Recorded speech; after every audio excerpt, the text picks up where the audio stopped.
ஓம் நமச்சிவாய். முருகரா சிவனா? சிவனுங்க.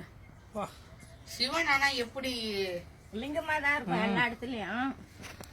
ஓம் நமச்சிவாய் போட்டு நாதன் தாள் வாழ்கவே போட்டு ஈஸ்வரா தென்னாடு சிவனே போட்டு நாட்டவர்க்கும் இறைவா போட்டு ஈஸ்வரா நாமலே நாமலே மூக்கு வந்துட்டு இங்க ஊர்ல இருக்கவங்க மூக்கு மாதிரி பண்ணிருக்காங்க. ஈஸ்வரா சிவா சிவ சிவா ஏமா பாரு. ஓம் நமச்சிவாய் போட்டு நாதன் தாள் வாழ்கவே இங்க அப்படிதான் பண்ணிருக்காங்க. ரெண்டு முக்கா சிவா சிவா சிவா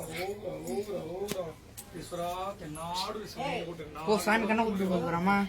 ஓம் நமச்சிவாய் போட்டு நாதன் தாள் வாழ்கவே போட்டு ஓம் நமச்சிவாய் போட்டு நாதன் தாள் வாழ்கவே போட்டு ஓம் திருவண்ணாமலை திருவண்ணாமலை போட்டு தென்னாடு சிவனே போட்டு சிவா போட்டு வழி விட்டா காசு வேணும். ஏட்டி வைட்டு சாமி